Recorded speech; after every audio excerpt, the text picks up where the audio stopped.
네, 시청자 여러분 안녕하십니까. 시사 고향 프로의 김콜라입니다. 얘는 타이거 꾸신동이고요. 네, 오늘은 패스트트랙 4개 법안 중 마지막 공수처를 준비를 했습니다. 고위공직자 범죄수사처 혹은 비리수사처로 불리는 공수처를 마지막으로 패스트트랙을 모두 정리를 마칠 텐데요.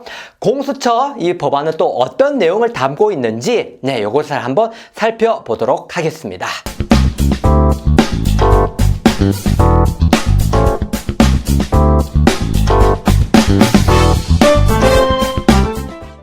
자, 공수처는 기존에 없던 것들이 새로운 조직이 생긴 거니까 기존에 어떤 형식이 있었는지 어떻게 변하는지 이것을 알아볼 필요는 없습니다. 그래서 공수처의 가장 핵심적인 내용과 목적, 취지를 바로 한번 살펴보도록 하겠습니다.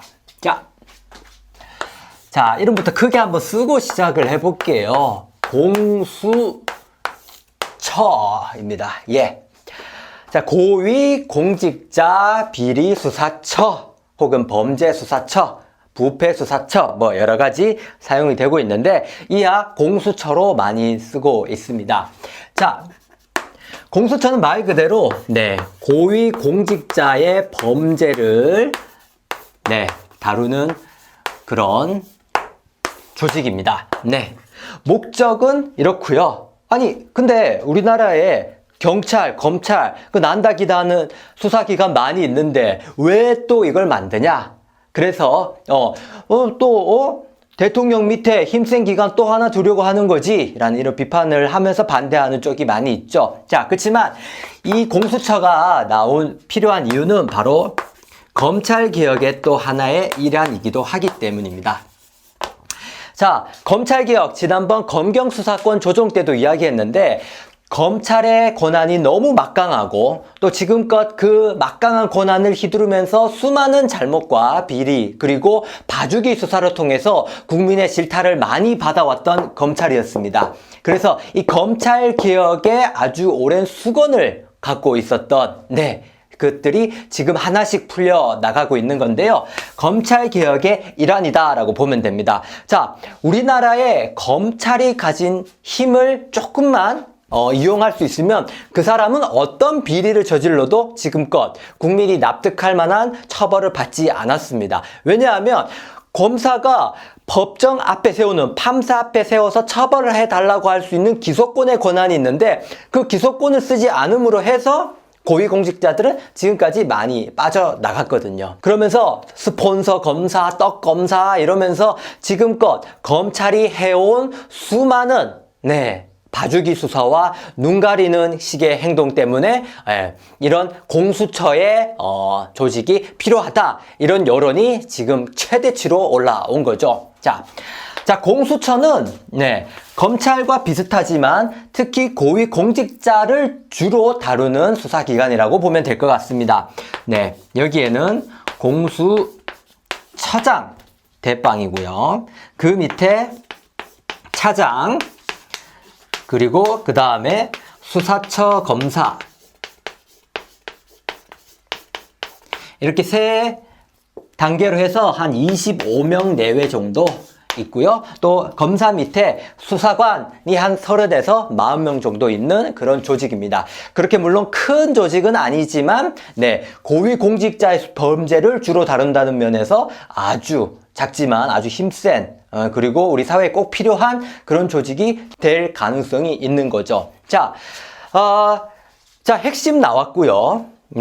그리고 어떤 일을 하는지, 이게 왜 필요성이 대두되었는지, 어떤 조직인지 간단하게 살펴봤습니다. 자, 그런데 어떻게 보면 굉장히 지극히 당연하고 국민 수준에서는 아직 저런 게 없었나 싶을 정도로 지금 생기는 게 좀 늦어 보이는 정도로 필요한 그런 기관인데 이 기관마저도 이 반대쪽 혹은 보수나 아니 우파 쪽에서 반대하는 여론을 많이 제시하고 있습니다.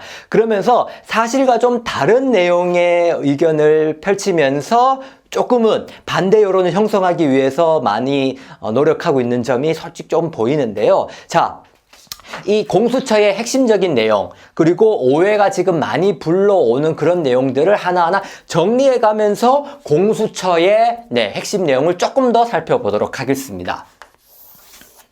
자, 한 4개 정도만 한번 살펴보도록 하겠습니다. 제일 첫 번째, 고위공직자의 범위가 어떻게 되냐? 범위, 예. 자, 고위공직자라 하면 도대체 누군데, 어떤 사람이 들어가는데 라는 그 범위가 있어야겠죠. 그런데 이 범위 안에 국회의원은 이번에 빠졌다. 그러므로 해서 이 공수처에 대한 반대 여론을 형성하기 위한 일종의 가짜뉴스가 많이 퍼졌습니다.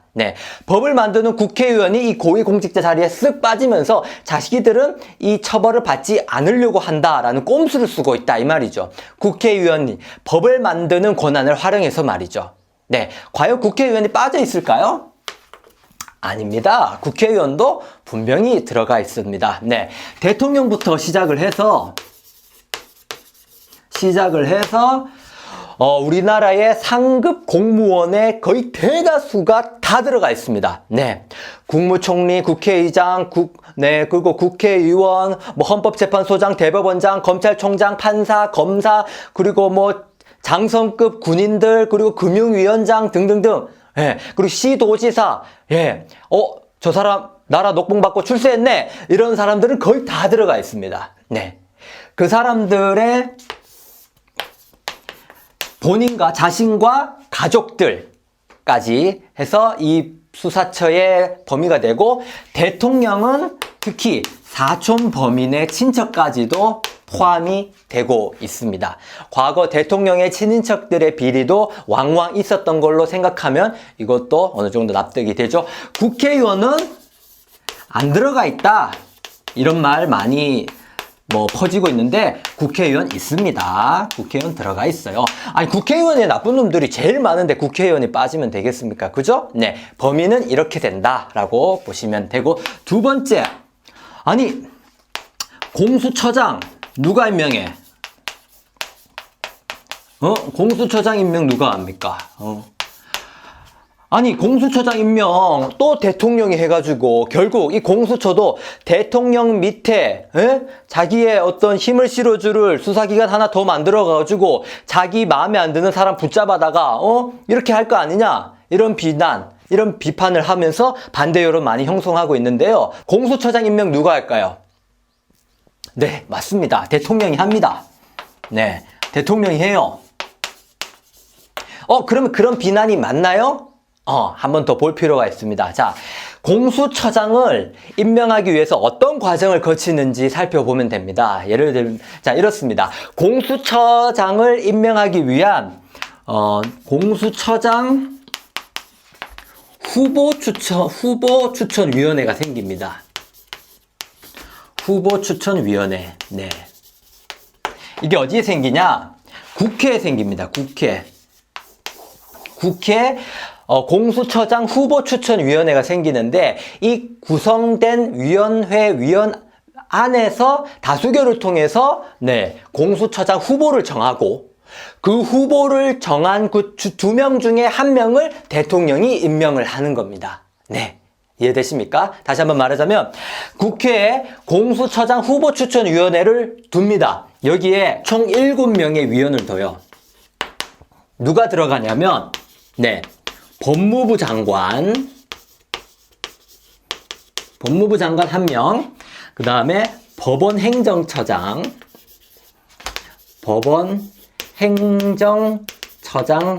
1명, 그 다음에 대한변호사협회 대한변협회장 1명. 자, 그러면 2명 남았죠? 4명 남았죠? 여당 추천위원 2명, 그리고 야당 추천위원 2명. 글자가 좀 잘 안 보이시겠지만, 여당 추천위원 2명, 야당 추천위원 2명입니다. 자, 이렇게 해서 총 7명의 후보 추천위원회가 구성이 되는데, 이 7명이 상의하고 후보를 물색해가지고 2명의 후보를 가려내서 그 2명 중 후보를 대통령에게 올려서 그 2명 중에 1명을 대통령이 임명을 하는 겁니다. 그리고 임명을 한 다음에 다시 국회로 와서 인사청문회를 통해서 국회 동의를 받아서 결국 공수처장이 낙점이 되는 거예요. 자, 근데 7명 중에서 몇 명이 동의를 해야 되는지가 중요합니다. 무려 6명이 동의를 해야 돼요. 6명이. 후보 추천 중에서 7명의 후보 중에서 6명이 찬성하는 후보가 후보에 들어갈 수 있는데, 자, 보십시오. 법무부 장관과 법원행정처장, 대한변협회장 1명, 그리고 야당 추천위원 2명, 야당 추천위원 2명, 총 7명인데, 자, 그래, 솔직히 봅시다. 법무부 장관도 대통령이 임명하니까 대통령 사람이라 치고, 여당도 뭐, 당연히 대통령 뜻에 따르는 사람이라 치고, 그러면은 나머지 법원 행정처장, 대한변협회장, 그리고 야당 추천위원 4명. 이 4명은 대통령이 마음에 드는 사람을 마음대로 할 수 있는 사람들입니까? 그리고 하는 사람들입니까? 아니죠. 그리고 그래, 양보 더 하자. 법원 행정처장과 대한변협도 대통령이 뭐 어떻게 할 수 있다 쳐요. 그리고 근데 야당 후보 추천하는 2명이 다 반대해버리면 역시 6명이 안 되기 때문에 후보로 임명될 수가 없습니다. 요즘 야당 우리 대통령 싫어하는 거 치면은 세계 제일이지 않습니까? 근데 이 사람들이 대통령이 마음대로 뽑고 싶은 사람을 하게 냅둘 리가 없겠죠. 그렇죠?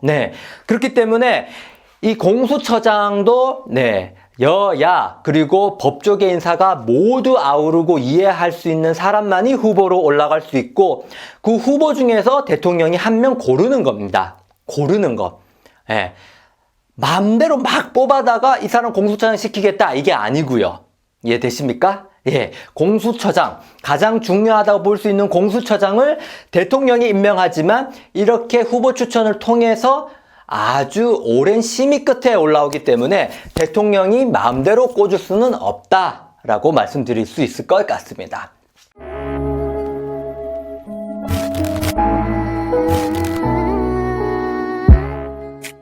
자, 그리고 세 번째. 결국 공수처 만들어가지고 마음에 안 드는 사람 다 잡아다가 콩밥 먹이려고 그런 거 아니야? 결국 대통령 또 마음에 안 드는 사람 잡아 가두겠네. 이런 비판 또 있죠? 그러면 공수처는 마음대로 다 잡아갈 수 있나? 마음대로 잡아가나? 그럴까요? 공수처는 수사기관이라고 했으니까 나쁜 짓 해가지고 다 잡아갈 수 있고, 또 설령 나쁜 짓 안 했으면 검찰이 나쁜 짓 했듯이 없는 짓도 만들어가지고 잡아놓을 수 있겠네? 이런 비판을 합니다. 자, 그런데 이번 신설되는 공수처에는 기소권이 없습니다. 기소권. 기소권이 없어요. 검찰의 막강한 힘은 자기 마음대로 기소를 할 수 있는 기소 편의주의와 또 그 누구도 가지지 않는 기소권, 기소 독점주의 때문이라고 말씀을 드렸죠. 근데 공수처는 기소권이 없습니다.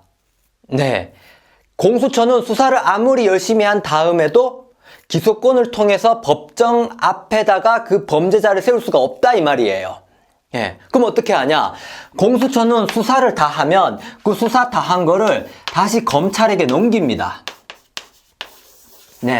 우리 수사 이렇게 했으니까 너희들이 이것 좀 기소해줘 하면서 기소 의견 내고 기소를 해달라고 신청만 할 수 있지 직접 기소권을 갖고 있지는 못합니다. 그럼 넘겨받은 검찰이 기소권을 활용해 가지고 이 수사 내용을 바탕으로 형의 집행에 나서는 거예요. 기소는 검찰이 지금껏 했듯이 또 검찰이 합니다. 자, 근데 검찰이 또 마음에 안 든다고 나 이거 기소 안 해? 이렇게 해버리면 공수처 있느나 마나 또 망짝 꽝이죠. 또 그런 문제점은 막기 위해서 공수처가 이제 정당한 기소를 하지 않을 때 그때는 재정신청이라고 해서 일종의 이의제기 신청을 할 수가 있습니다. 야, 이렇게 명백한 증거가 있는데 왜 기소를 안 하냐? 하면서 검찰이 기소하지 않는 선택에 대해서 반대로 이의 제기를 하는 재정 신청을 할 수 있는 권한은 공수처가 가지고 있습니다. 네. 뭐 요 정도 있다고 보면 되시겠네요. 자, 이렇게 해서 공수처는 기소권이 없다. 네, 기소는 역시 여전히 검찰에게 넘겨줘서 검찰에게 부탁을 해야 되고 요청을 해야 된다. 자, 근데 예외는 있습니다. 뭐냐면 공수처도 기소권을 가진 분야가 있어요. 뭐냐? 판검사, 그리고 검찰총장, 그리고 3급 이상의 경무관급 경찰관의 범죄에 대해서는 공수처가 직접 기소권을 활용해서 형을 집행할 수가 있습니다. 예. 요 판사, 검사, 검찰총장, 경무관급 이상 경찰관에게만 기소권을 활용해서 법정 앞에 세울 수 있단 말이에요. 요 세 가지 요 부류에게만 기소권이 제한되어 있다는 점. 경무관급 경찰관은 군대로 비유하자면 대령 준장쯤 되는 아주 높은 넘버 4급의 경찰관입니다. 이 정도 급 돼야지만이 공수처가 직접 기소권을 할 수 있고, 이 분야의 사람이 아닌 공직자들은 다 검찰에게 넘겨서 기소를 해야 됩니다. 이해되십니까? 그렇게 치면 기소권으로 마음대로 남발할 수는 없다는 이 말이죠. 자, 마지막 네 번째. 이거는 뭐 오해까지는 아닌데, 이거는 뭐 가짜뉴스 정도는 아닌데, 이번에 패스트 트랙을 지정하면서 민주당의 백혜련 의원의 안과 그리고 바른미래당의 권은희 안이 같이 올라갔습니다. 그래서 같이 올라가면서 좀 조율을 해보자 하면서 같이 올라갔는데, 이 두 가지의 차이가 뭐냐? 똑같은 내용을 두 개 올릴 리는 없고 조금은 다르지 않겠냐 싶을 수 있죠. 그래서 네 번째는 민주당 안과 그리고 바른미래당의 차이는 뭐냐, 이것을 짚어보겠습니다. 자, 거의 똑같습니다. 거의 차이가 없어요. 굳이 차이라고 말하자면 이 처장, 차장, 수사처 검사장의 임기 정도, 그리고 연임과 중임이 가능하냐 안 하냐 정도의 차이만 있을 뿐, 이 내용은 거의 차이가 없습니다. 그런데 권은희 안, 바른미래당의 권은희 의원의 안에는 민주당 안에는 없는 내용이 딱 하나 있습니다. 그게 뭐냐면 기소심의위원회라는 것을 바른미래당 권은희 안에는 있습니다. 바른미래당 안에는 기소심의위원회라는 것을 설치한다라는 게 있습니다. 이게 뭐냐면 공수처가 수사를 해서 기소를 할지 말지를 정할 때 그 의견을 정하기 위해서 기소심의위원회에다가 그 결정 여부를 묻는데, 기소심의위원회는 또 누가 들어가냐? 바로 국민 여러분 모두입니다. 20세 이상 성인 남녀라면은 이 기소심의위원회로 들어갈 수 있어요. 무슨 말이냐면, 왜 국민참여재판, 배심원 제도 혹시 들어보셨죠? 그 판사가 판결하기 전에 일반 시민들, 법조인이 아닌 일반 시민들의 의견을 들어보는 제도인데, 기소심의위원회를 만들어서 일반 사람들에게 지금까지 수사한 내용, 증거, 피의자의 어떤 그 사실을 전달을 해서 이것을 기소를 해야 될지 말지를 이 위원회의 다수결로 정합니다. 그래서 다수의 의견이 기소 쪽으로 가닥을 잡으면은 이제 공수처는 검찰에 넘길 때 이거 우리 기소하기로 했어 라고 이렇게 정하는 거고요. 아니다, 기소 의견이 안 나왔다 하면은 불기소로 검찰에다가 넘기는 겁니다. 민주당 안에는 이게 없고 바른미래당 권은희 의원의 안에만 이 기소심의위원회를 설치한다는 내용이 들어가 있습니다. 이해되십니까? 요거만 크게 차이가 있을 뿐, 이 두 가지 안은 거의 똑같습니다. 그래서 최종 합의는 이거를 넣냐 안 넣냐 하는 걸로 이제 결정이 되겠죠. 다시 말하지만 이거는 배심원처럼 해서 국민 여러분들의 7명 내지 9명을 무작위로 추출을 해서 이쪽에 후보로 넣은 다음 여기서 다수결을 통해서 기소할지 말지를 정하는 것이 권은희 의원의 안이다, 이렇게 보시면 될 것 같습니다. 자, 여러분, 공수처에 대한 이야기를 짧게 해봤습니다. 이런 조직입니다. 고위공직자를 범죄를 수사하는 곳이고 검찰개혁의 한 일환으로 나왔다. 이것도 검경수사권 조정만큼이나 꽤 오래전부터 나온 건데 해내지 못하고 있었습니다. 네, 검찰의 셀프개혁을 늘 실패로 맞이하면서 이제는 더 이상 미룰 수 없다. 이것을 설치해야 된다라는 의견으로 나왔고요. 네, 공직자의 범위 안에는 대통령부터 상급 이상의 고위공직자가 모두 총망라되어 있었습니다. 네. 성공한 공직자들은 거의 다 들어간다고 보시면 돼요. 국회의원이 안 들어갔다라는 오해의 소지가 있는데 아닙니다. 들어가 있습니다. 국회의원 꼭 들어가야죠. 예. 그리고 공수처장 임명 누가 하냐? 대통령이 합니다. 그러나 대통령이 하기 전에 후보추천위원회에서 네, 단 2명만 반대해도 넘어갈 수 없게끔 야당, 여당, 그리고 다른 법조인의 의견을 모두 종합해서 후보를 뽑고 그 후보 둘 중에서 대통령이 한 명 뽑는다. 이렇게 말씀드렸고요. 자, 공수처 마음대로 아무나 잡아가둘 수가 없습니다. 왜냐? 공수처는 기소권이 없다고 말씀을 드렸습니다.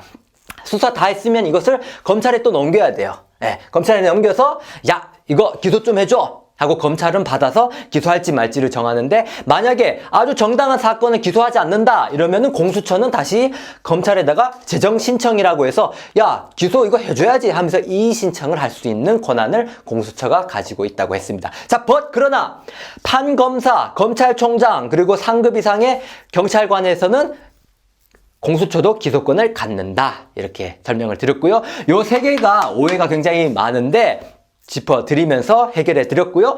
그리고 두 가지 올라가는 권은희 의원 안과 민주당의 백혜련 의원의 안의 차이는 기소심의위원회라고 하는 소위 배심원 제도 같은 역할을 두는 것을 둬서 기소를 할지 말지를 공수처 내부에서 정한다는 것을 알려드렸습니다. 자, 이해가 조금 되셨습니까? 공수처까지 모두 알아봤습니다. 자, 고위공직자라 하면 국민을 위해서 일하기 위해서 많은 권한과 책임을 부여한 사람들인데 그 사람들이 자신의 이익을 위해서 자신의 사리사욕을 위해서 그 힘을 써서는 되겠습니까? 안 되겠죠? 자, 그것을 막기 위해서 부패 없는 나라, 정의로운 나라를 만들기 위한 제일 첫걸음으로 나온 게 바로 이 공수처입니다. 여러분들, 이 공수처의 힘을 싣기 위해서는 국민들의 의견과 여론과 그리고 막대한 지지가 좀 필요하겠죠? 네, 여러분들의 관심을 많이 부탁드리면서 공수처 설명까지 여기서 마무리 짓도록 하겠습니다. 저는 김콜라였고요. 얘는 꾸신동이었습니다. 여러분 끝까지 지켜봐 주셔서 여러분 감사합니다.